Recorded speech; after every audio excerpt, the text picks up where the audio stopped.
dilapidated and run down. Immediately in 2016, some partners started trickling in, as immediately. For me, I could not understand how a school in Runda would look the way this school looked. The classes had no windows. So the most interesting scenario would be I'm trying to control children as they come as they come to school in the morning. So a child would see me coming, jumps through the window to the class and out through the door. For me, that was very traumatizing.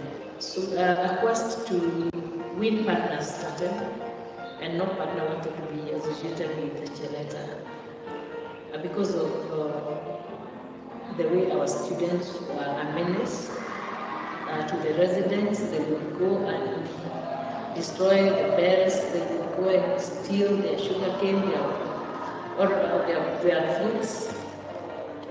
So it's a school that was in the middle of plenty, but it was wallowing in poverty in every area. I think I had the first meeting with you and SACCO in 2020. I gave them the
I want to greet all the members on this particular call, wherever you are. Good morning, good evening, good afternoon.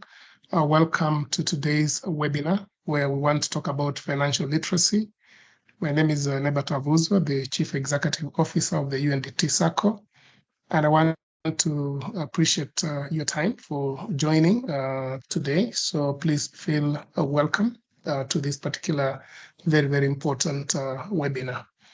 I want just to appreciate a few people who are here in a very few minutes as we just try to set out our connectivity. And wherever you are logging in from, you may just want to tell us where you're logging in from, and we should be able to recognize you. But I can see a number of members who have joined, so far 87, and again, a lot more are still joining. Of course, just to start with, we have our vice chair, who is James Ouka, and the chair of this committee. I'll be giving him a chance shortly just to talk to us and recognize the board members who are there. But allow me to appreciate Nyamae Zachary, who has just joined in. We also have Abraham Shape. We also have Agnes logging in. We have Karani also. We have Anyango Mildred. We have Otieno Okanda. We have Audrey Kaleji. We have Beatrice Kenya. We have Benjamin Berali, Boffin, and many others. So if you could just tell us where you're logging in from, we would definitely appreciate you. We also want to take cognizance of the fact that, yes, indeed, we have other members in particularly the Western Hemisphere, whose timing is a bit tricky. And obviously, going forward, we'll be looking at organizing a webinar that actually would fit their timing. And today evening, we will try to see if we can replay this particular webinar so that they may be able to benefit of the same. And at the end of it all, also, we'll be able to share the recording of this webinar so that it is a benefit to all the members. We are to start at 12:45. It's 12:49. We have quite a lot that we need to discuss. So allow me to appreciate our Vice Chair, Director James Ouka. I want to give him a chance to greet us and also to appreciate and recognize some of the committee members in BDE and some of the board members who may be on this call, and also the supervisory committee members who may be on this call. Director James, if you're there and you're hearing me, I want to give you the floor to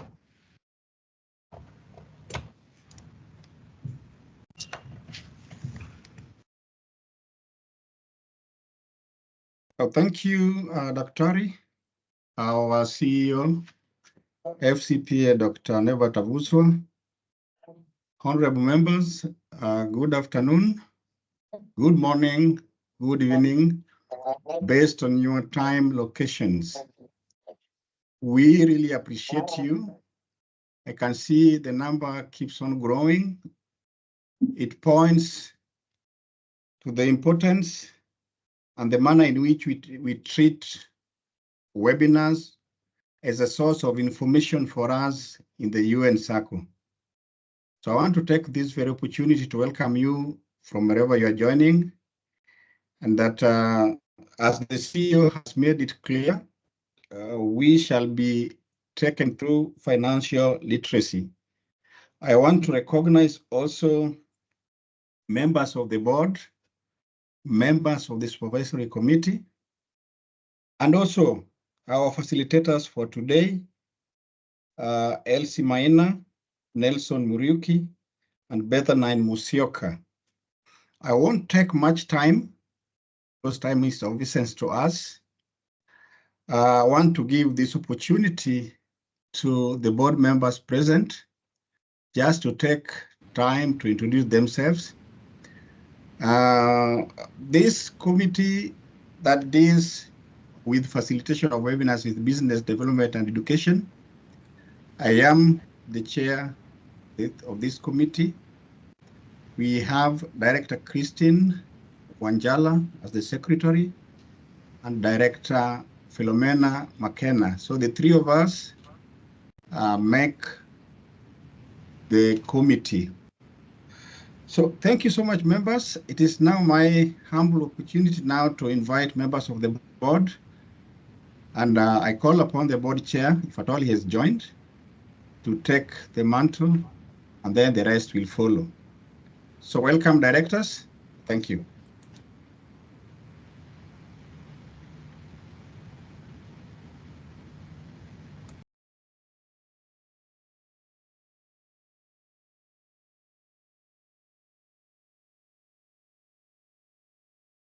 Seemingly the board chair is yet to join. Any director in attendance, please.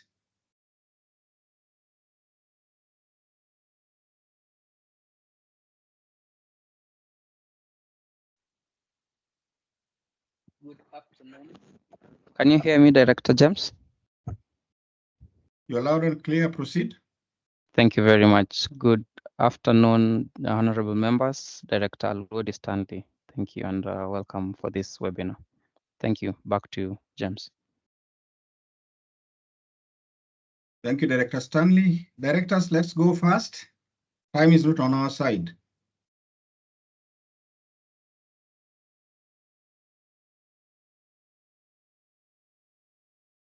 Any member of Supervisory Committee, Chairperson of Supervisory Committee?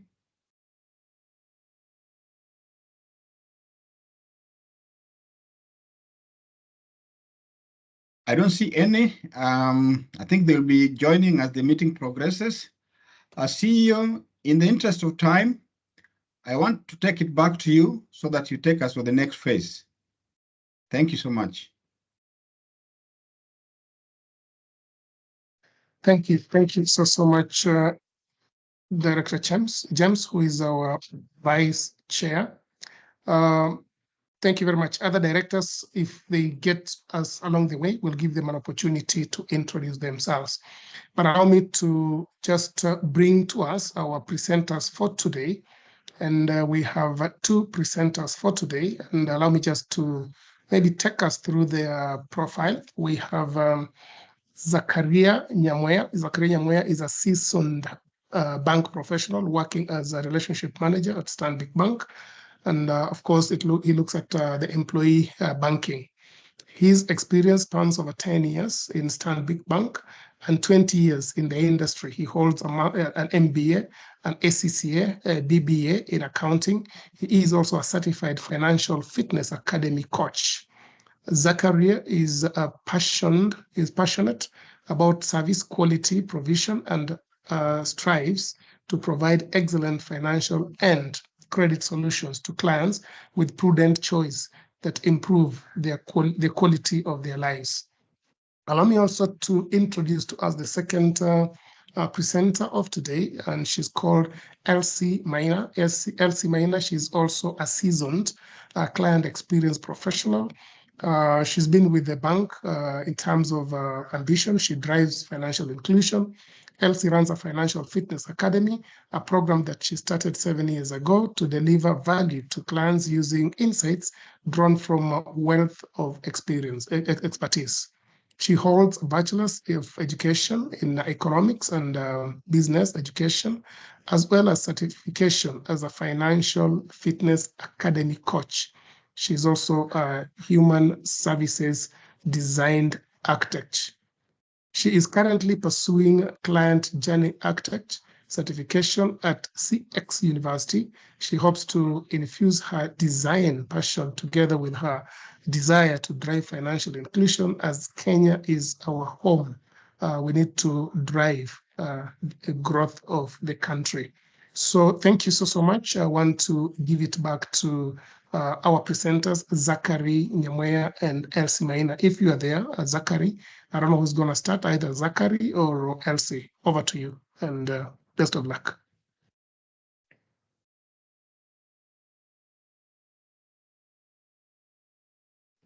Thank you, Daktari. Honored to be here this afternoon. I hope we're going to make it worthwhile. You can hear me? You can hear me? Yes, we can hear you. Yes. Asante.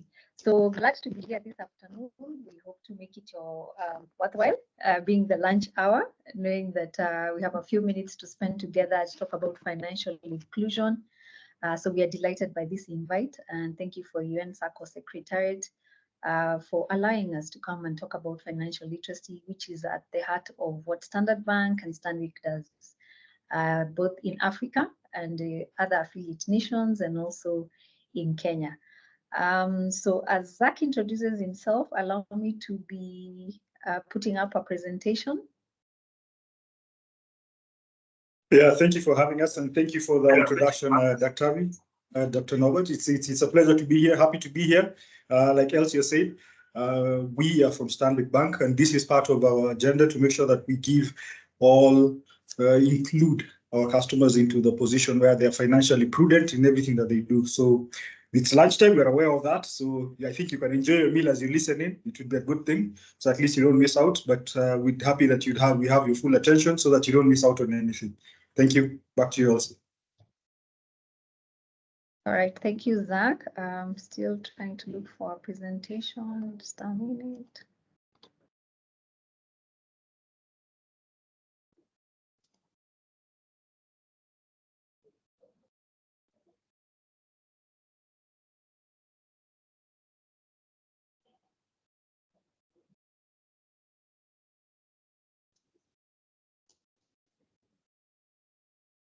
A bit of tea.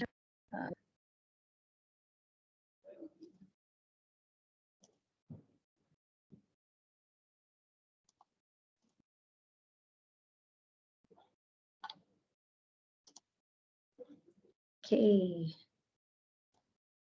So you can view my screen, I believe. Yes, we can. Yes, we can. All right. Okay. So thank you very much for having us again. Without further ado, let me just kickstart the session. As Dr. and also Silas had, I'm sure they have mentioned to you, and also from the engagements we've had, we've mentioned that we run the Financial Fitness Academy, and I know the words fitness and academy may sound so familiar with most of us, knowing that we go to the gym to get physically fit. So we thought 7 years ago, why not come up with a program which also helps people to become financially fit, as we also infuse insights that we have interrupt a little bit. Okay. And if you can put it on presentation mode so that you're able to follow. Okay. All right. How is that? That's okay? Not yet. Okay.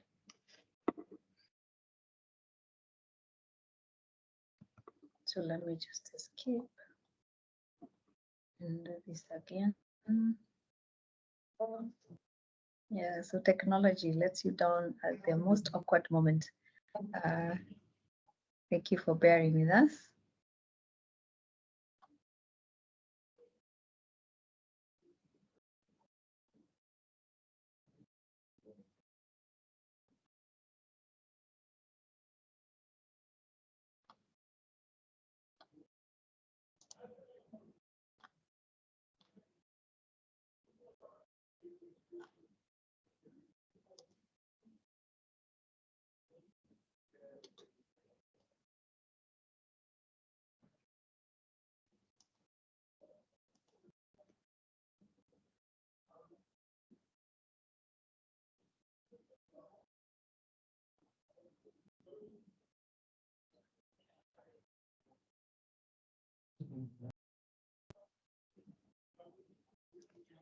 Okay, I think I can just chime in as Elsie progresses with a view.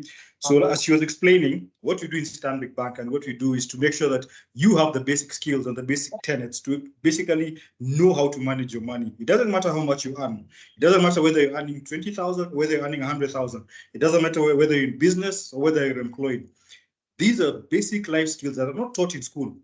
Things that you need to understand and know as an individual, that you need to open your eyes onto, that will actually put you in the path of wealth creation. We are employees, you are employees, apart from, of course, the directors who actually form the SACCO, but most of us are in a position where we actually have to wake up in the morning, go out and work so that we bring food on the table through the path of employment. Most of us on this call are actually employed, and we are either members of the SACCO because we are employed and we are contributing to the SACCO, but others are probably in business and you're working as a business, but you still do have a cash flow that is determined and that is predictable through a month, and it fluctuates. So this is what we're going to take you through. And at the center of all this is your family, you and your family. And everything that you do has to make sure that you are taking care of your family and putting your family in a position where at the point of retirement, that's if you're going to work through to retirement, you're in a position of wealth creation and you've built your portfolio where you actually are comfortable through your life in retirement, and you can actually grow yourself to the path of prosperity. Now, the tenets of the wealth framework and what we're taking you through, which is called the Financial Fitness Academy, is very, very basic. Some of you may say, "Sini pesa yangu. Mbona unaniambia nifanye nini na pesa yangu?" You know the obvious comments that usually we receive. Or some may say that, I mean, what am I learning from financial fitness? I mean, I know everything about financial fitness. It's sometimes an eye-opener, like you say, a light bulb moment when you realize, this is where I've been messing up. I don't need this app so that I can sustain myself through the month. Just the basic tools and the basic things that you need to actually ingratiate into yourself so that you make sure that you're living a life that is prudent, number one, and within your means, which is very critical. And of course, building wealth. And building wealth doesn't mean that you have 1 million shillings account. No, building wealth can come from as low as 10,000 shillings, or even 5,000 shillings, or even 1,000 shillings. And this is what we're going to walk you through. And there are 4 tenets that actually speak into this framework that we're going to walk you through. There's one that we call create and build, which Elsie will speak into. Then there's live and enjoy. Okay. Then of course there's save and invest. And then the last part, so of course my colleague will actually walk you through, which is basically protection of everything that you have as an individual. Okay. Elsie, can I try on my end? Yes, Zach. Sorry about that. Please confirm if you can see my screen. Yes, we can. Oh, I can. Excellent. Daktari and Silas and team can confirm. Okay, then Elsie, over to you. Thank you. All right. Yes, we can. Okay, so all right, thank you, and apologies for that glitch. So moving on to the next slide, and thank you, Zach, for doing that introduction into what Financial Fitness Academy is all about, because wealth is a conversation we have with all walks of life. When we started 7 years ago, I had mentioned we were looking at as a value addition to a wealth client, but then we figured out wealth is a conversation we need to have across board, and that's how Financial Fitness came into being. As Zach has mentioned, it's based on tenants that you have built through insights that you've gathered through customers. And the framework that Zach has talked about is in the next slide, which shows us that we look at how you make your money, how you use your money, and how you spend it as ways that we leverage on to make our audience's life more practical in terms of where they are going in their wealth journey. Then you look at sharing and leaving a legacy, which is key when you're managing finances and wealth, especially from a family context. And then the wrapper is what you call the plan and protect, which is ideally how you're planning for your wealth, because we've realized and you have seen unforeseen circumstances can erode your wealth within a few days, having acquired it over an extensive period of time. So in a nutshell, what we do from a Financial Fitness Academy is enable you to create value based on how you earn your money and how you use it. And then on the flip side, which are the 2 quadrants, then how do you use it and leave a legacy is another way that we position where we give purpose to what we do. Next slide, Zach. We look at this based on philosophy that you've crafted from a wealth management perspective. And it's based on 3 tenets that you start with the end in mind. Yeah. So all of us have a destination. We want to go somewhere. So Google where we go to just find the destination and then work ourselves towards that destination. It's the same conversation with wealth. So have the end game in mind, then you'll be able to now work backwards in the steps that we need to undertake for you to get to that destination. We also, the premise also around wealth is that wealth is linked to your life purpose. We can't separate those two, they work together. Yeah. So very critical when you're thinking about wealth is looking at where you're going as an individual and then working backwards to link it to their life purpose. And we have a statement that you're going to see that our money follows us where we go. Yeah. So it becomes very critical to understand that the two work together. And the last but not least is about you. Wealth is a personal matter. So you have to constantly look at the goals which are aligning to you as an individual, as a family, the circumstances that you are in to craft your wealth journey. So again, it's about you and your family, and then where do you want to go? So the next slide introduces us to a concept by one of the architectural or engineering professors at MIT, that tension will always seek to resolve itself to the most stable state. Remember, we talked about start with the end in mind. Yeah. So here we're talking about what is your preferred future, and I'd like to demonstrate. So if you're right-handed, you can actually do this with me at the comfort of your desk or at home, or if you're left-handed, then use your stronger hand to demonstrate this. Your preferred future is the vision that you have for your wealth. Yeah. It is written down, well articulated. You and your family actually know it very well. And then the current reality is where we are at right now. This is where we are at in the environment that you're operating in. Yeah, high taxation, inflation is also right there. Yeah, and also climatic change, which affects us indirectly from a financial position, is also right there. So then what happens, according to Professor Peter Senge, is you have to constantly look for how do you bridge this gap? And that's what you call building creative tension. So you have to be creative to move forward towards your preferred future, which is well set, well articulated and written down. Then you're able to move yourself to your preferred future, because then you get creative solutions around how do you get to your end game. So this is a concept you also present from Financial Fitness Academy, so that you get to know. Then you as an individual, you have to start thinking about creative ways to get yourself to the destination you want for you and your family. The other slide presents a very interesting concept. We will normally get various reactions from the audiences that we have. What is your money personality at the end of it all? Who are you? Yeah. Are you the risk-averse kind? Are you the entrepreneur who sees opportunities in every situation and context? Or are you the big spender? Or are you the smart one who money works for them even when they're asleep? Again, this helps us to set us on the right direction when it comes to money. Realize and recognize which personality we are and how we can work towards getting to a personality which will help us develop the habits which will land us to our preferred future, as we have seen. So the next slide then takes us back to the wealth framework that we've talked about. Yeah, and you're going to unpack that as per quadrants. So the colored one is called create and build. Remember, we talked about how do you make your money.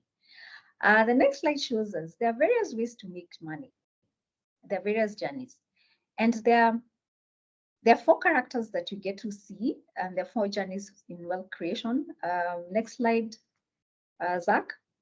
And it helps us to define then why is this important? Sorry, then the one before. So why is this important? Because it sets us for success. Yeah. And then we also identify they're not shortcuts.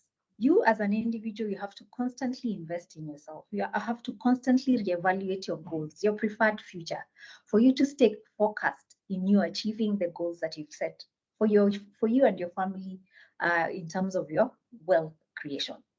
So the next slide positions that there's a very strong correlation between net worth or wealth and the time factor. Yeah. So if you look at the journeys for these 3 individuals, it's very different. But the end game is they want to create a stable wealth scenario by the time they're getting to a certain age in life. Or they have decided they want to retire at 35. So they worked backwards and decided, okay, so for me as an entrepreneur, my journey is very volatile. Yeah, high risk, but high rewards. Then how does that look for me in terms of how do I want to get to my destination? There are things I can do as an individual to help me do trade-offs, balance the journey that is risky from an entrepreneur point of view for me to get where I want to go. Then you see the corporate employee, steady, gradual income and wealth management, yeah, and growth, yeah. But eventually, they get to that place because they have invested in themselves. They have gotten skills which helps them to operate in the marketplace. Yeah. Then you see the last, the other profession that you have here is doctors, lawyers, and accountants. Because of their skill set, they have to constantly become relevant. Otherwise, if you look at the three journeys, then they end up falling way behind in terms of wealth accumulation. At the end, if they're not too careful to constantly redefine themselves. So it's important for us to identify which path are we on, identify the skills that we need to have for us to get to the destination that we have already cast vision around. So below that, there's an equation which helps us to just stay focused in terms of what are your dreams? Yeah, and in identifying your dreams, are you putting hard work towards those dreams that you have? Are you also committed, dedicated to that growth path? And then are you persevering in that path? Because we've seen there are no shortcuts, and definitely you're on your road to success.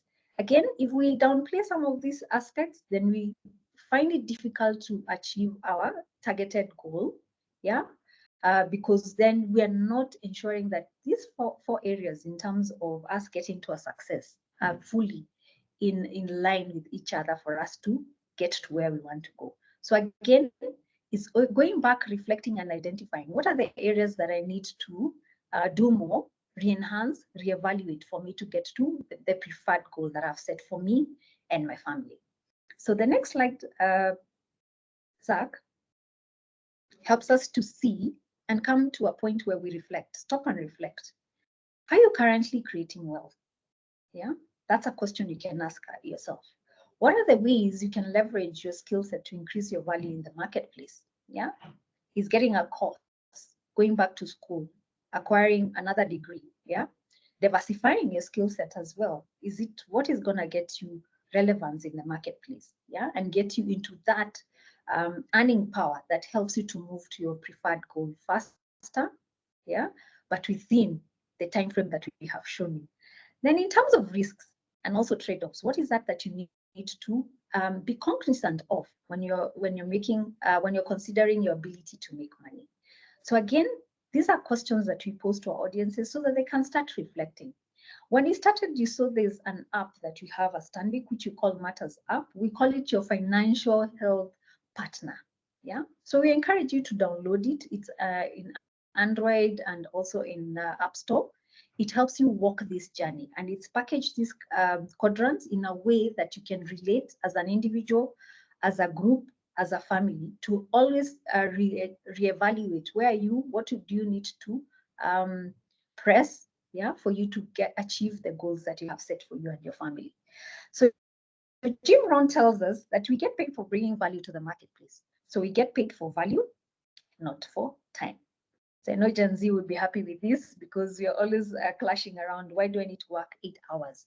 So again, that quote helps us to reevaluate how we're using our time to create value, yeah, in the marketplace, or even after work at our own time. How are you using our 8 to perhaps 10 o'clock at night? How are you using that time to build value for ourselves and for our family? So Zach, welcome as you take us through Live and Enjoy. Yeah, thank you very much, Elsie. And it's good. I'm happy to take you through the next slide, which is Live and Enjoy, which I think every one of us has to do. Because the first thing we always do, I think, ni kupatia mwili asanti. After you've toiled off the whole month and you get that salary, you need to pay yourself. Patia mwili asanti. But how are you doing it? And these are the questions we ask. How are you doing it? Are you doing it? You remember the 4 personalities that Elsie spoke into, where pesa na kuwasha kwa mfuko, you're the first person who's actually out going shopping, or you're so much in debt that money that has come in is simply going to pay all the debts, and then you go back into the debt cycle. Or are you actually doing it so that you can actually put yourself in a position of financial freedom where you're saving and you're actually planning towards investing in a particular project? And this is very varied. So you need to maintain your chosen lifestyle and realize your plans and dreams and aspirations. And remember, please don't take this as a lecture. This is I consider it like an eye opener so that you can actually, you just look at yourself in the mirror and try and see yourself as who you are so that you bring yourself to that realization. Because remember, personal financial fitness is personal. Nobody's going to come and stand over you with a stick and tell you, do not do this, do not overborrow, do not get into excessive debt, do not make bad purchases. You have to make the decision as an individual. And we are there as financial advisors to actually walk you through this process and this journey so that you make prudent decisions. We're here for free and you can actually consult us. The same way that even the team is there, you know, at UN SACCO, who can actually guide you through this process. These are trained professionals of the team at UN SACCO as well, and they can actually show you this journey and walk you through it. And it's important that you recognize this fact. They're a phone call away. We are a phone call away. So you need to maintain your chosen lifestyle and realize your plans and dreams and aspirations. Education of your children, for example. You saw what happened the last 2 weeks. The president announced that he's postponing the opening of schools because of the heavy rains. People spent all their money. Then all of a sudden, he announces open schools. What happens? You don't have school fees. You're running to the bank, you're running to UN SACCO to start borrowing a loan because you had not planned. Do you actually sit down at the beginning of the year and actually determine this is the amount of money I'm going to spend in school fees, and then you plan towards it for the rest of the 3 terms in the whole year? Do you have a policy in place? Do you have a savings program with UN SACCO, even with Stanbic Bank, or even their apps available? Same thing comes when it's travel and holiday, when you're going to Mombasa over December, or even though you're going home, unaenda ushago. Are you planning towards it, or it comes as an emergency, then you have to borrow to actually sustain traveling and holiday, buying lifestyle assets, or even hobbies? Okay, so what is the problem? You need to take care of yourself and your family. And this has to be a conscious decision that you make as an individual. Like I said, it has to come from within. Nobody's going to force you. That's why some of these trainings, it's what we call an eye opener. So you can actually see yourself and see how you can achieve this by living a life you can afford. Living within your means, and that's what I'm going to speak into. Too many people spend money that they earn to buy things that they don't want to impress people they don't like. This is a saying by Will Rogers. You buy that big screen TV, put it in your living room, you're not trying to impress whoever, or you buy that expensive car to impress people you don't like so that you can show them that you've made it. Why? Putting yourself in debt to show off. Is it necessary? Are you making a conscious decision to make sure that you're making prudent life decisions that are not for the sake of, for lack of a better word, flossing, or putting yourself so that you can show people who you don't like that you're actually okay? And then at the same time, putting yourself in a dent financially. Okay. It's very important you understand this. Look at yourself as an individual and reflect and re-examine and then draw a personal budget. You need to know how you make your income. It can be from your salary, which is the bulk of us. I personally have a salary. I'm working in Stanbic Bank. I earn a salary.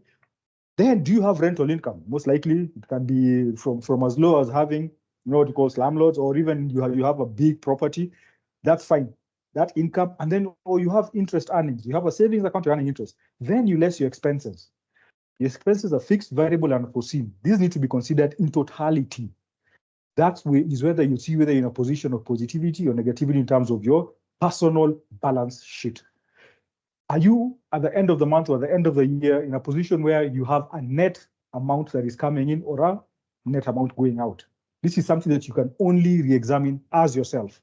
And as I speak into this, as I go into the budgets, I'd like you to reflect. And as you reflect, I want to give a practical example. Let's assume that my net salary is 100,000 shillings. This is after taxation, which means, as you can see here, my gross is probably around 140,000. NHIF has come in, it's increased, NSSF has come in and it's increased, and even the taxation has gone up. So my net pay is 100,000. This is after all statutory deductions, including UN SACCO deductions. Okay, so after all that is said and done, my gross is 140. My take home, what hits my account is 100,000. What is the ideal scenario? The ideal, remember, I'm speaking about the ideal, where if you can get to this point, you're in the point of financial freedom, or you're on the path of wealth creation for yourself as an individual. The first thing, out of that 100,000 shillings net pay, 50,000 should go towards your fixed costs. And what are your fixed costs? Your fixed costs are everything that you're seeing on the right of the screen. Your travel. When I say travel, I'm talking about whether you're taking a matatu to work or for your normal day-to-day, whether you're driving, whether you're using an Uber or a taxi. That cost, how much is it? put the percentage there. Let's assume out of 50,000, it's 5,000. Communication, airtime, data. We use a lot of data, but we don't realize it. Are we quantifying it? And by the way, there's a very nice app that is there even in the system where you can actually, every amount that you spend, you can actually put it and you can actually see all this is the amount of money out of my net pay that is going towards this figure. Then education, very important. Saving for your kids, like I mentioned earlier. Are you doing a complete, concise budget for it? Are you putting money aside? Then, of course, your home. Whether you're paying rent or whether you're paying a mortgage. This needs to be factored in. And remember, this 50,000 should be catered for in all this. That means if I'm having a net of 100,000, my rent should be something close to 20 or 25,000. And then other expenses. All this should be factored in. Are you paying probably a house help? Or are you paying, for younger siblings' education? Are you giving money back home to your mom? All that needs to be factored in. And this is what I like closing with. Entertainment. Because you're drawing a budget, doesn't mean that you should not factor in for entertainment. Because you're being disciplined with your money, doesn't mean that you should not factor in the cost of how much you're going to spend on the weekend when you're having a drink with your friends, for those of you who actually go out. We are not saying because you're doing a budget that you should not have fun. No, but do it within reason. Know exactly how much you're going to spend when it comes to entertainment. For the ladies, you'll go out to your chamas. For the men, for you go out to watching football. Do it within, it's called bowling on a budget. Or you know that I'm factoring in 10,000 maximum. This is the amount I'm going to spend for entertainment. And once I cross this boundary, I cannot proceed anymore. After that, 30% goes to variable and unforeseen costs. This is in case of an emergency. God forbid you lose your job. You're not a pay slip away from the street. In other words, if anything happens to you today, assume you're an employee of UN SACCO or a member of the UN SACCO, that's fine. Think about it. If you lose your job today, or if your business folds and you do not have any other source of income, do you have enough money that can actually sustain you for the next 3 months without actually digging or going into debt? And the only way you can do that is having a savings structure. And then, of course, financial goals, which is the 20% you're seeing here. So that means if I'm earning 100,000, remember I said this is the ideal. This is a perfect scenario. 50,000 fixed costs, 30,000 savings, money I'm putting aside for a rainy day. Then 20,000 should be financial goals. Financial goals are, it can be investing in the stock exchange, it can be investing in the bonds market, lending money to the government through the T-bills, or your own personal business venture that you have. For example, I'm a farmer, I plant onions, I plant maize. This is the other way 20% goes where I actually put money into the soil to actually give me a return. All this is the ideal. Currently, I am not here as an employee. My fixed costs are close to 80%. My variable unforeseen is about 10 and my financial, about 15. No, 10, I'd say. And then my financial goals I've put about 10. But the fact of the matter is you now know, you have the roadmap, you have the ideal scenario. You need to start. Put yourself in a position where you can reflect and see how you can start to make sure that if it is saving, start even as low as 500 shillings every month. Put it aside at UN SACCO and say, this is in case of an emergency, and grow that savings slowly. Same thing you can do it in Stanbic Bank. Variable and unforeseen costs are very critical. And financial goals, start deciding on what you're going to do. And they say the best investment you can make is in yourself by upskilling yourself. If you haven't gotten your master's, get your master's. The professional paper, your degree, that way you'll increase your earning power in the workplace. Then there are different types of assets. It's important to understand this. There's a good asset and a bad asset. But what is the key differentiator? A good asset will always generate income and increase in value. And a bad asset will not generate income and will decrease in value. So when you're buying assets, always ask yourself this simple question. Is this asset I'm going to increase in value and will it give me income? Or is it going to decrease in value and not give me income? Okay, there are different types, as you can see here. And usually when we have a more interactive session and it's face-to-face, we ask our audience this question. Do you consider a house a good asset? Probably someone can say on the chat yes or no. But I'll just answer. If I've built a house, let's say deep in Twala, or back in my home in Kisii, I've built a massive mansion. Is that a good asset? Is it going to generate income and increase in value? It will increase in value, but after how long? But will it generate income? Can I actually rent it out and actually give me value? Or are you going to have a stale asset? But how about if I have that same mansion in Karen or even in Kitengela? Can I actually get a tenant who can actually give me revenue? Same thing, is a smartphone a good asset or a bad asset? A smartphone will give me access to various tools, even like for the UN SACCO that I can actually use to actually get into savings and even borrowing. But at the same time, if I'm buying a smartphone for 200,000, is that a worthy investment when I'm denting way past my actual earnings? Is a unit trust a good asset or a bad asset? These are questions you should ask yourself. Unit trust is definitely a good asset. And there's usually a generational chart that we show. Cash is king always, followed by unit trust, then followed by stocks and bonds, then land and buildings. In Kenya, the perception is that land and buildings is the primal asset, but that's not the case. If in case of an emergency you have land and you want to dispose of it so that you can actually use that money to generate or take care of an emergency, you'll find it very difficult because of the market that we are in. It's what you call a buyer's market. There are few buyers, but there are many sellers. So if you have land and you want to dispose, you'll actually realize it's very difficult during this time. And we have very many in the bank that are trying to dispose. Now, borrowing responsibly. It's very important that you understand this, and it comes from a personal initiative. You need to make sure that when you're borrowing, you should be aware of hidden costs. Always ask. It doesn't matter where you're borrowing from, whether it's Stanbic Bank or UN SACCO, find out how much it costs, what type of loan you're taking, and the cost implication. How much interest are you paying on this facility? Okay, very important to ask. And then have full visibility of all your debt.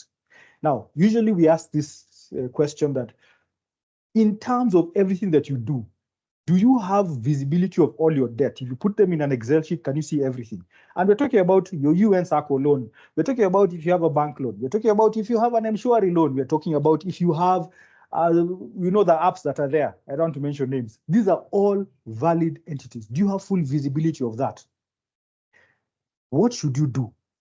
Put it in terms of priority. Number one, the largest, then the ones with the highest interest. Align them on an Excel sheet so you have full visibility, and work towards minimizing that debt. And be very careful not to fund your wants with debt. What are your wants? These are things that you can do without. That extra drink or that extra pair of shoe or that extra trip. If you do not have the money, do not fund it with debt. Okay. Now, what do you do? We all know that UN SACCO is here, and they're very good in terms of giving us access to finance. Once you have access to a facility, please, it's very important that you do this as I close. Tackle the debt with the highest interest first, because this will choke you, especially those mobile lending apps. Think about that with the highest interest. You can borrow 15,000 and end up paying 45,000. Pay it off. Immediately you obtain that loan, whether it's from the bank or from UN SACCO. Pay it off. Number two, pay off your credit card debt. If you cannot pay off your credit card debt, reduce the limit. There's no point of I earn 100,000 as my net pay, then I have a limit of 100,000. You can have a comfortable limit of 20,000 which you can sustain, and to cater for all your, whether it's Netflix needs or online payments or even an emergency that you may require your debt for. Then very important, consider debt consolidation. Bring all your loans under one umbrella that you can manage and control. And once you do that, once you access this debt and you brought it into one umbrella, you stop access to all these other debts. If it's apps that you need to delete them. And like I said, this is your own personal initiative. Nobody is going to force you to do it, but you need to have the realization that you need to actually put yourself in a position of financial freedom. Then sell assets you don't need for cash. If you have 3 cars, why? And you can only make it with 2, probably yourself and one for the kids to go to school, for those of us who are blessed at that level. But why have 3? Putting yourself in debt sustaining just because you need to, you look good with an extra car. Okay. And very important, last but not least, do not add more debt to the pile. And you'll realize this will happen. And we see it a lot even in the bank. We give people facilities. Somebody who had a loan of 1 million, they pay off their bad loans, they clear their excessive debt, then they start a project. But 6 months later, this project cannot be sustained. It needs to be sustained, but the money is finished. So what do? They go back to that same debt cycle. Be very conscious of it and be aware of it so that you do not fall into the same debt trap once you free yourself from it by adding more debt to the pile. Okay, so this is the final think tank. This is something that we're going to share with you after the presentation. Please go through it. Like Elsie said, that there is an access through the WhatsApp Matters app. Engage us or engage it so that you can actually see how you can actually plan yourself as an individual. And when it comes to budgeting, it's as simple as stretching 1,000 shillings a week. When you're going home in the evening and sitting in a matatu and you have 1,000 shillings, how can this 1,000 shillings get me to the end of the week? Simply break it down. This is how much I need for food. This is how much I need for transport. and then you see how you can actually save. From that one day, from that 1 week, to that 1 month, to that 1 year, you're actually building yourself into a place of financial discipline. Okay, back to you, Elsie. Thank you, Zach. So we've talked about how to budget, and we looked at the 20%. That's the one I'm going to talk about in Save and Invest. Yeah. And when you look at Saving Invest in the next slide, it's around how do we determine what are our short-term goals and then what are our long-term goals in terms of value creation. Yeah. Being in the UN circle, I believe this is something you have considered a great deal, and you're already making strides around this. Perhaps even you started from the year and identified, I want to diversify, I want to do more with my savings. Yeah. So when you look at the pit stop where we are at, we're at 5 months into the year, where are you? Yeah. Are you achieving your short-term goals and providing for the unexpected? And are you reaching your financial independence and securing a chosen lifestyle through your investing? So that shows there is a difference between the two.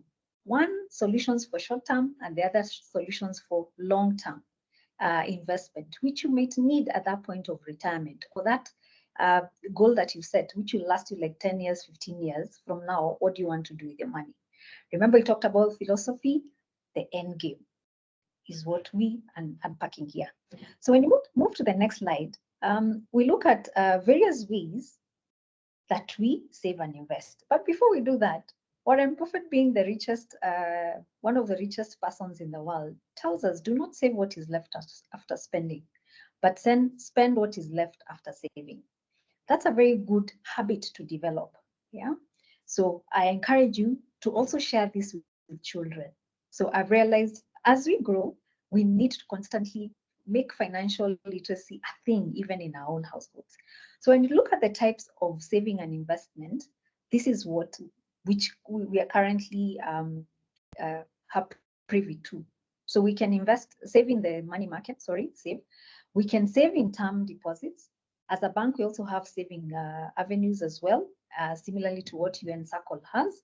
We have notice deposit, we have bank savings account, we have society schemes as well, which is a way that you can save your money, which makes it easy for you to get that money in case of an unexpected event. Then on the flip side, there's ways that you can invest. Yeah, so you can invest in long-term savings account, retirement annuity funds, endowment funds as well, stock exchange market, pension funds as well, and other investment vehicles that are out there, which give you a higher return at a given a given time in your journey and in your life phases. So when you move to the next slide, then you get to see then what are the goals that you need to place. So this, I'm sure we are all familiar with this. Make your goals as very specific, have them measurable, make them attainable so that it gives you the emotional high and the drive to keep on, to keep growing at it, to keep accelerating, and then make them relevant to where you are at and make them time-based. That is how you're now going to see how you're getting to your wealth and the vision that you've created for your wealth. So when you move to the next slide, we get to see some of the ways that some of the goals that we create around saving and investment. And you could have different goals. So here just shows us we have different walks of life. We have different trajectories as well. And also our saving goals are as unique as the people in this particular call. So the goal could be getting married. The goal could be saving towards your children's education. The goal could be towards retirement. And again, we are shattering the definition of the retirement age and when retirement should occur. So if you set that for yourself, for example, if it's 35, how do you need to start your journey to retiring at 35? What are the goals that you need to set from a saving and investment perspective for you to have acquired enough resources which enable you to venture into self-employment, perhaps retiring to an island if that's your goal? Yeah. So again, work backwards towards what is that you want to achieve in the next 10, 15, 20 years from now. Medical expenses becomes a thing as you get older. Yeah. So how are we constantly thinking about it? Yeah. What is the health insurance market looking like? Yeah, what are the premiums that I need to start considering now if I'm going to retire early, or if I retire at 60? Then how am I able to sustain that lifestyle I've chosen, as Zach has actually told us, because that's all about living and enjoying and also planning for the future. Next slide.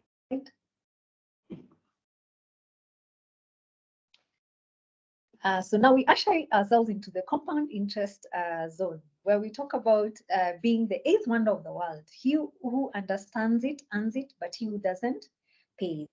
That's a saying by Albert Einstein. And you're going to see a demonstration of somebody who invested. If you look at the next slide, 250 bob. So assuming you decide you're going to skip lunch, which costs you 250, or that cup of coffee that you normally buy at 250. So when you move to the next slide, Zach, it demonstrates to us, when you employ the compound interest, this is a person who's putting aside 250 per month. Yeah.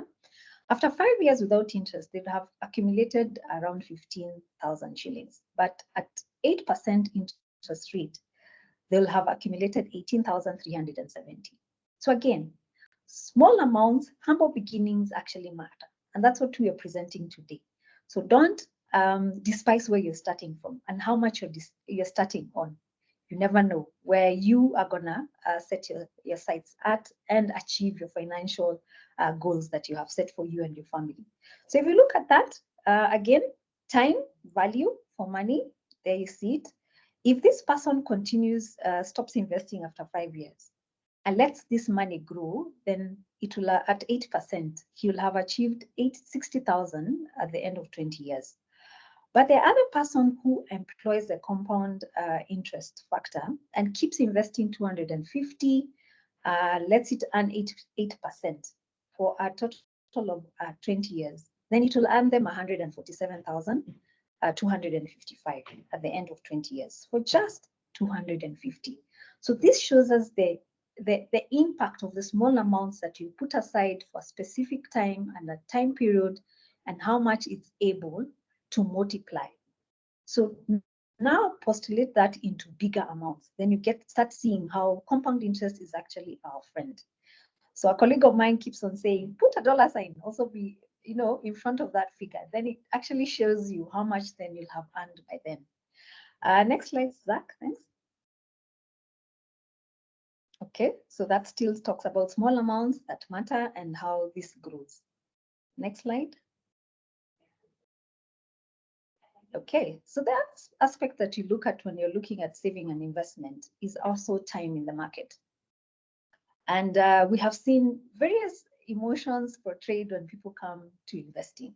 So here is a demonstration of 3 individuals that started investing and how they stayed in the market or pulled out, and the effect. So if you look at the goal line, it's an investor who pulled off the market when they started, because they're investing with emotions, perhaps. When the market started misperforming, then this person immediately pulled out of the market, yeah, and resorted to cash, yeah. So then you get to see how that plays out. Then you have the blue line investor who quickly got out of the market, reinvested in the JSE market stock. And after 1 year, this is what was happening. Then you have another investor who stayed in the market. And this is what you want to demonstrate. It's not about timing the market, but it's about staying in the market. The next slide gives us a flavor around COVID. So an investor who panicked during COVID, the lights have gone out on me. All right. So an investor who backed out during COVID period lost 47% of the value of investment. But an investor who stayed on and weathered the storm and said, you know what, time will tell how this investment will grow. By the end of that year, this investor had already attained a value of 92% of the investment. So here it shows us timing the market matters. And when it comes to investing with emotions, you're gonna see the next slide. It's important for us to be careful around how we're employing greed, fear of emotions to investing, because it's critical for us to understand that.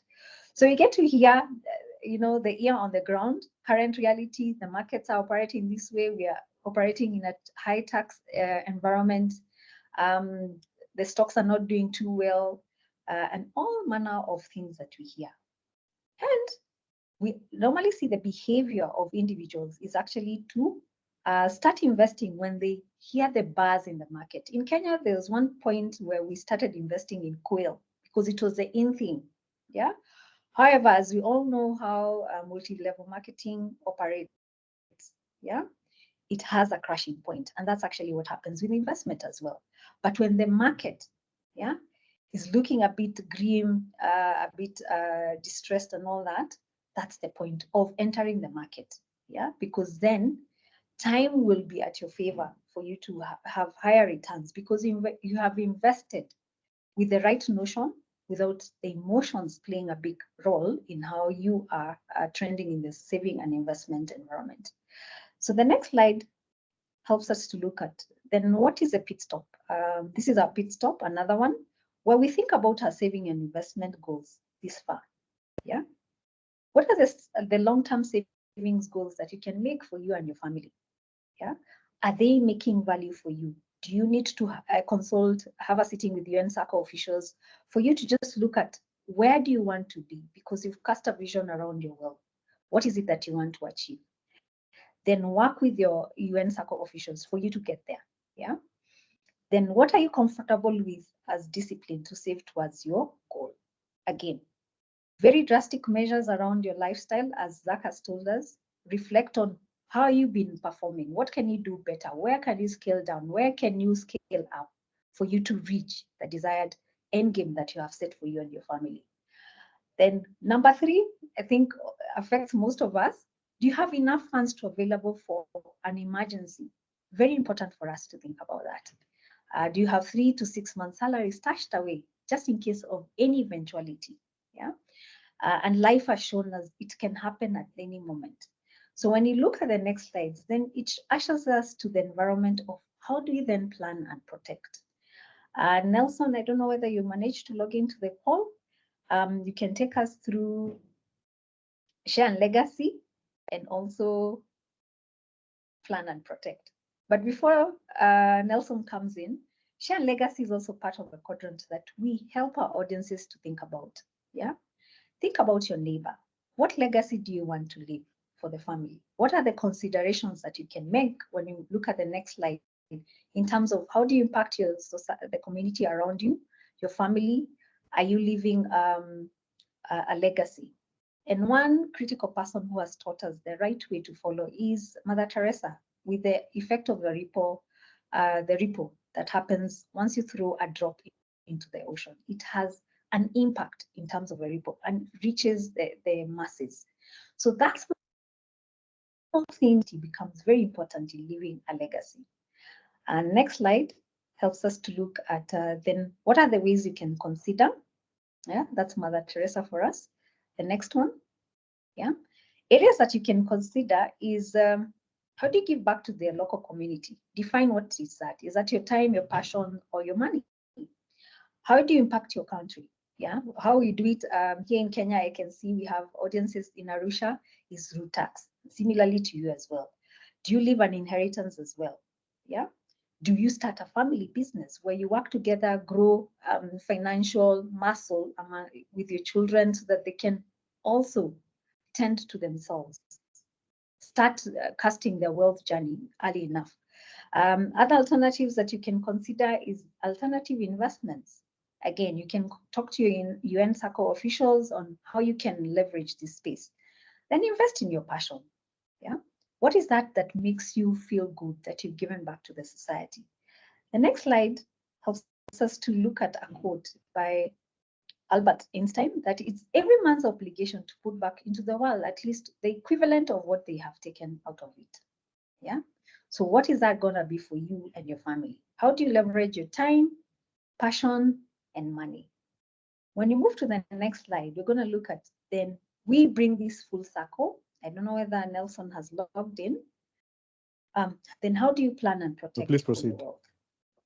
Okay. Right? Very critical for us.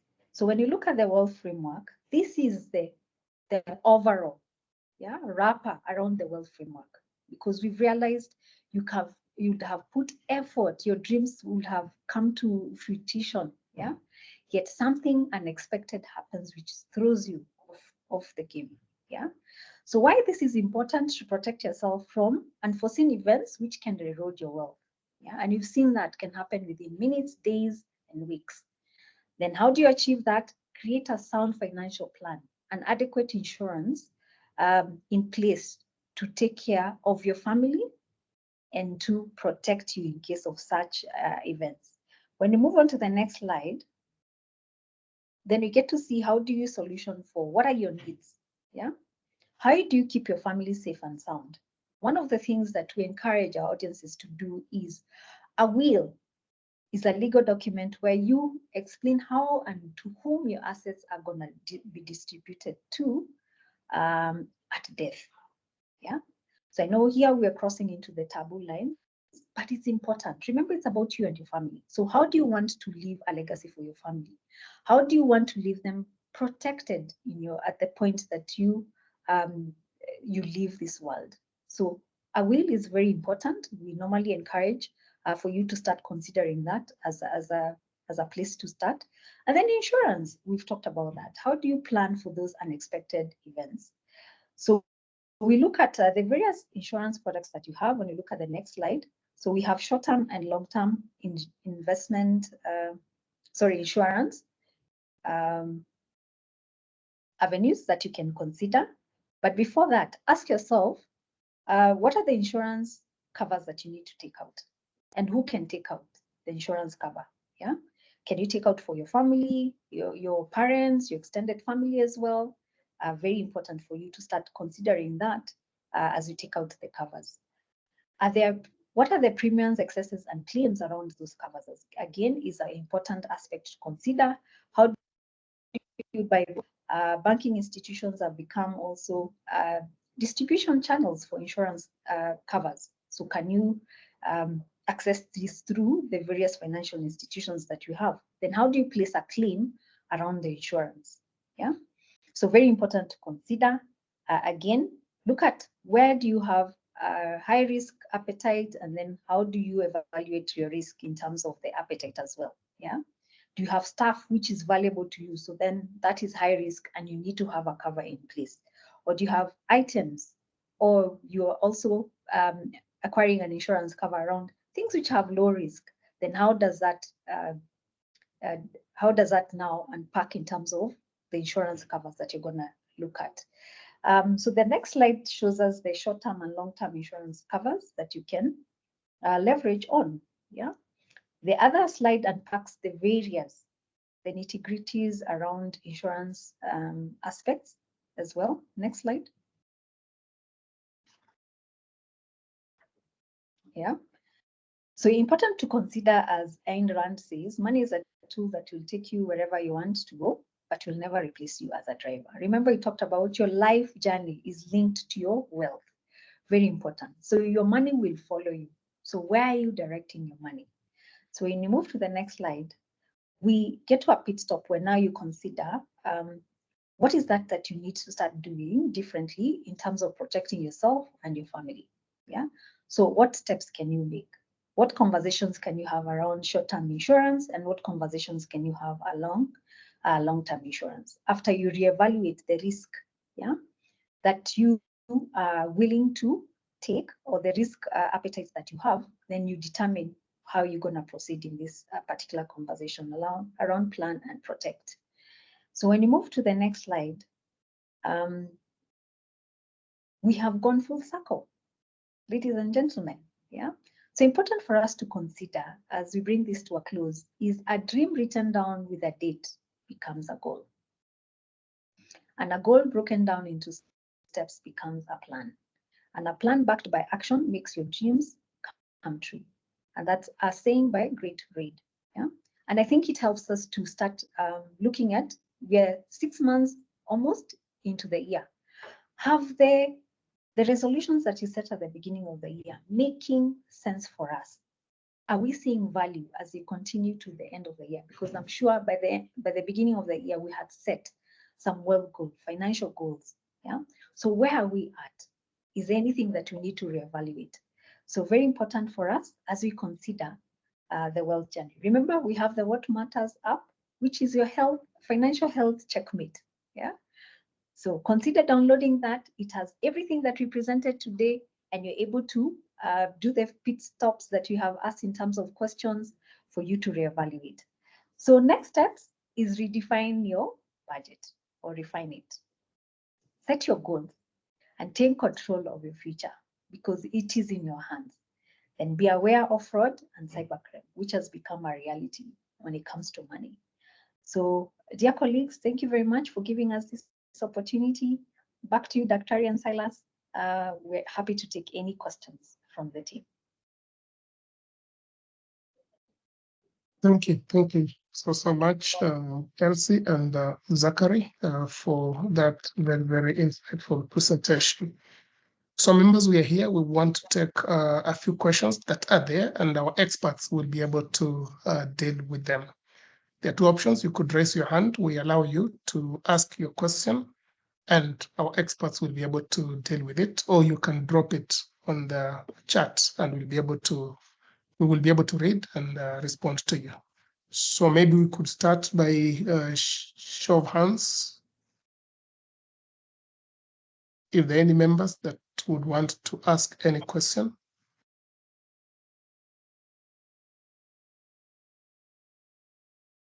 The moderator of this session remains the vice chair, who is James Ouka, and I can get to see Mudupe Margaret. Your hand is up. You can unmute yourself and ask the question. Yeah, good morning, everyone. Can you hear me, please? Can you Yes, hear we me? can. Okay, thank you. Yes, so we much. can. Yeah, I'm joining from Berlin, Germany. Member of SACCO. Thank you very much for this.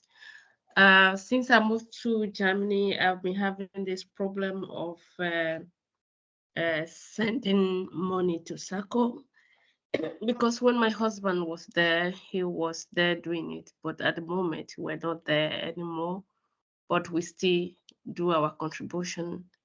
I wondered, how do I do that easily here in Germany?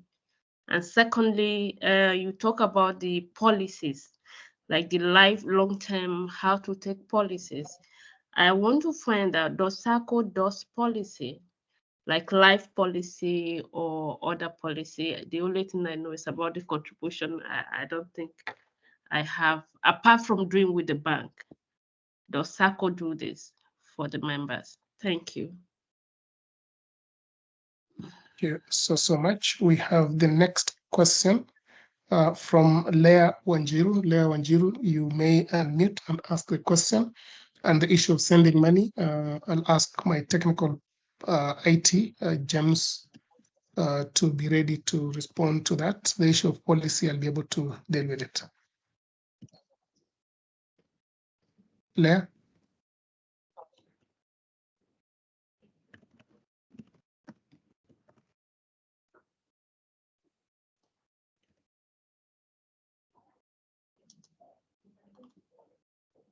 Okay, I thought I saw a hand of Leah. She may have dropped. We have a hand up from Canon Francis. If you're there, please go ahead.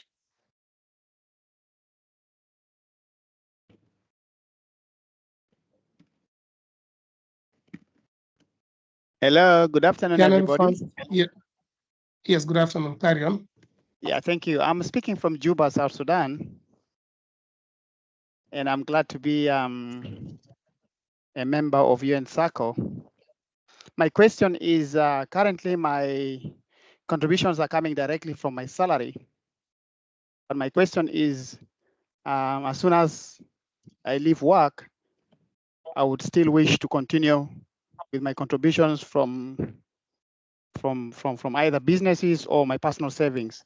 How do I do that? How do I share how do I send my contributions once it is not going through my current employment? Thank you. Over to you. Thank you so much. I'll request our operations manager, Silas Alumasa, to respond to that. Let me check if there's any other hand. We have a hand from Njeri Kamau. Njeri Kamau, the floor is yours. Okay, thank you, Chair. Good afternoon, the team from Standard Bank. I'm actually logging in from Lusaka, Zambia.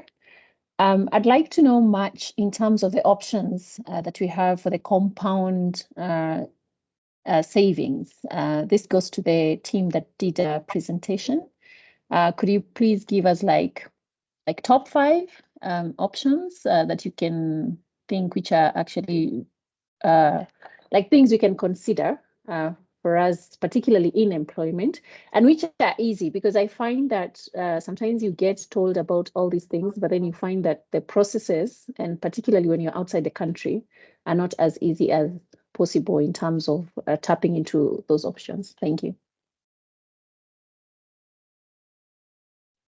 Thank you so much, Njeri.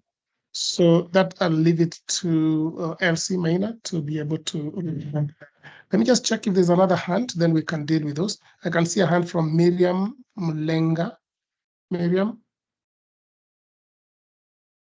Thank you very much for the great presentation. My question is around practical steps to build an emergency fund or emergency income whilst somebody is managing debt.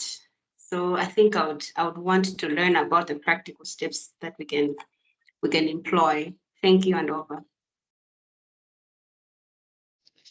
Thank you so much. I think we can be able to respond to those ones. And a question from Miriam, I'll be asking Elsie to be able to respond to that. So let's start with Margaret from German. If you are there, James Karemi, if you are there, you could be able to respond to the issue of sending money. If not, then Silas would be able to deal with that.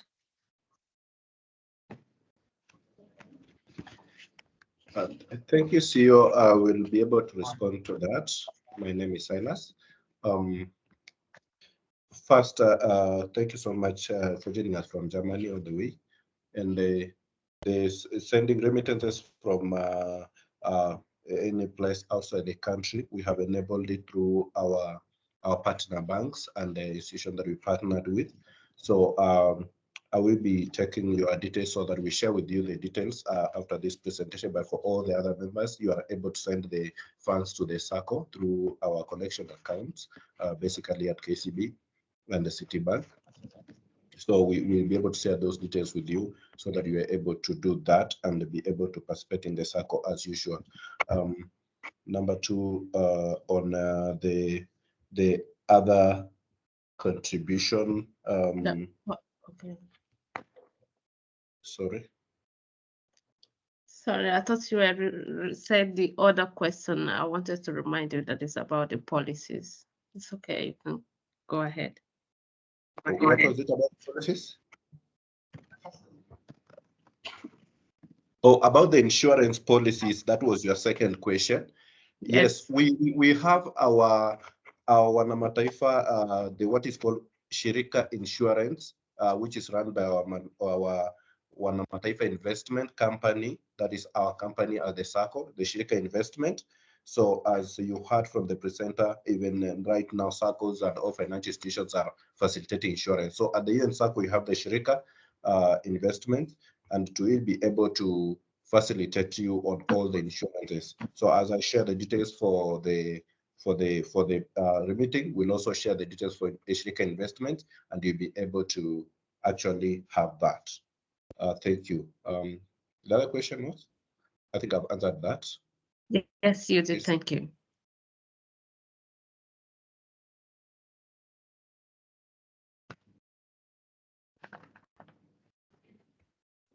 Sia, you had another question before we leave it now to Elsie.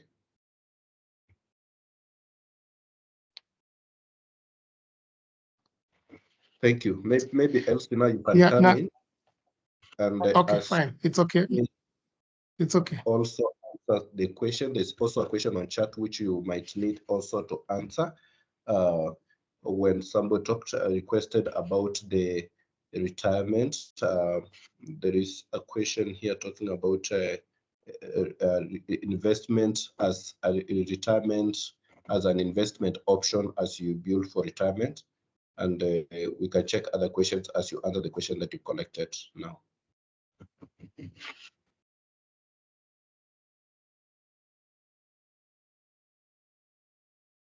Okay, Silas, is that my cue to jump in? Yes, please go ahead. Okay, all right. All right, so there's a question from one of us around what are the 5 things you can consider in terms of investment vehicles. I hope I've gotten that question correct. Yes, Elsie. Okay, all right. Thank you, Njeri. Remember we talked about what are your goals as an individual. So using your goals, then we're able to walk with you in a journey where we unpack, for example, Stanbic Bank. Then we're able to help you determine what do you want from a goal perspective. Is it short-term? Is it a short-term goal which is helping you enable a particular goal within a short time for you to derive value from it? Or is it looking at long-term investment where we are talking about 5 years and above? Yeah. So then how does that look for you? So when it comes to short-term goals, as a bank, we have a savings account, which is earning you 14%. And that savings account enables you to plan for the unexpected. And then it has that preposition that is a short-term investment vehicle. Then in terms of long-term, we have a unit which deals with investment vehicles. Here we help you invest in the secondary market and also primary in terms of T-bills, bonds as well. We also do fixed deposits if that's an avenue that you'd want to consider depending on the goals that you have as an individual and in terms of your wealth management vision that you've cast for yourself. So there are various ways that you can help you to arrive at an informed decisions around the vehicles that you can choose. There's a myriad of vehicles, so I may not be able to exhaust here, but happy to share with Silas so that you can have a flavor of what you have at play. I see Zach has put up a presentation. Zach, you want to give it a go? Yeah. And then also Yeah, take just, on the question. Just to add on to what you said, and it's a very important question which we should all not take lightly, because there's this perception that and I mentioned it during my presentation that there's a perception that, you know, let's say for example land is a worthy investment and something that I should actually do. You see, but in essence, if you look at this right side up, side down asset allocation, and what you should give in terms of priorities. Cash, as you can see, your cash flow should be very important. And you should make sure that your cash and how you're putting your cash is number one, then bonds, then equities, then property, then alternative investments come in. Okay. But usually what happens is we start with alternative investments, then property, then equities, then bonds, then cash is the last thing. But just to answer the question in a snapshot, because of time, in terms of investment, think about cash and easily liquidated cash options, then bonds, then equities. Bonds, now we're talking about your T-bills. Giving money to the government and earning a return of 16.8% that is paid either semi-annually or annually is as good as cash. Then equities, we're talking about investing in the stock market, buying Safaricom shares, buying Stanbic Bank shares, and of course the shares that are there in SACCO. Then of course property, that comes way up, and including land. Then of course now alternative investments. This includes whether you're investing in Bitcoin or any of those. That comes last. So this is how you should always look at it when it comes to investment. Anything that's liquid and the liquidity and access to liquidity, and in terms of return, starting from bonds all the way to alternatives. I just wanted to share that. Thanks. Okay. Thank you, Zach. Perhaps you can also take on the other question in 1 minute. What are the ways to build emergency funds and the practical steps that one can undertake, especially when they are servicing loans? Ways to build an emergency fund, yes, where you're also. Yeah. And I think as members of SACCO, either members of SACCO, or even if you bank with Stanbic Bank, it's simply as simple as starting. just take the step, open the savings account. And when you open it, for example, in Stanbic Bank, it's automatic. If you already have a current account, so long as you have internet banking, automatically you can open a savings account and it's instant. Put a standing order, start with as low as 500 shillings, the lowest, then slowly grow that fund. Yes. Okay, I hope you can hear me. Okay, so just start. That's the best advice I can give. And then once you start, go to the next step, which is debt consolidation, increasing your net pay. Once you increase your net pay, put funds aside so that you can actually, put yourself in a position of earning or having enough that can cater you for, like what Elsie spoke into, 6 months in case anything happens to you for an emergency. But the thing is, just start. As low as 500 shillings, build it up to your 20%, your 30% of your net pay. I'm saying I'll let you know. I'm within Waterton, but I'll let you know the specific location. Thank you so much, Elsie. If you could kindly mute. Thank you so much, now, everyone. right? Yeah, I'll let you know. Hapo Junction Mall utateremka kama unarudi Machakos, but nitakwambia whether Total ama Kibwezi. I'll let you know. Somebody, And your name is? Regina, if you can mute. Okay. Regina, you can mute. Just see if we can mute it.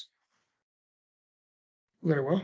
So members, thank you so much for tuning in, and thank you for the questions that have been asked by Margaret, Franz from Juba, Kamau from Lusaka, Miriam, and many others who have asked the questions. We ought to have finished by 2 p.m. It is 2:08. Our apologies for the extended time. Allow me to give this meeting back to the Vice Chair to give us a closing remarks and officially close this session.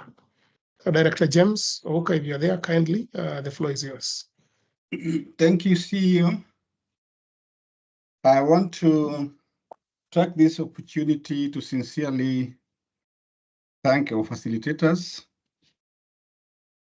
Indeed, it was a splendid occasion, and the presentation was just so good. And I am certain that members have learned a lot, even based on the questions that have been raised after the presentation. It showed that really it was of a value addition to the members' line of thought in terms of financial investments and the options that are available to them. I want to thank you so much for taking time, and I look forward to working with you in future as the need may be from time to time, so that we don't just talk on loans and the products alone, but again, think more towards investment as members of UN SACCO. So thank you so much to our facilitators from Standard Bank. I want also to take the opportunity to thank members for creating time and attending. We know we only had a very short time over lunch break, but it has not gone in vain because we've learned a lot. Thank you so much. I know there are directors who joined late, Director Ongai, SC. We have Director McKenna, Director Move. I'm just inquiring whether the SC chair is in, or board chair.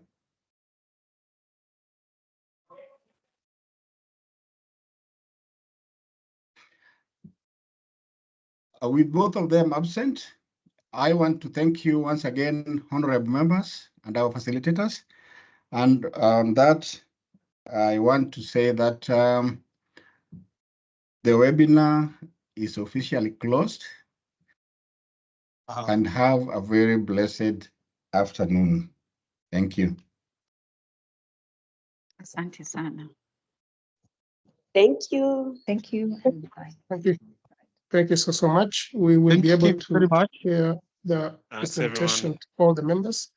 Bye-bye. Thank you, Stanbic. Bye-bye. Bye-bye. Thanks and bye-bye.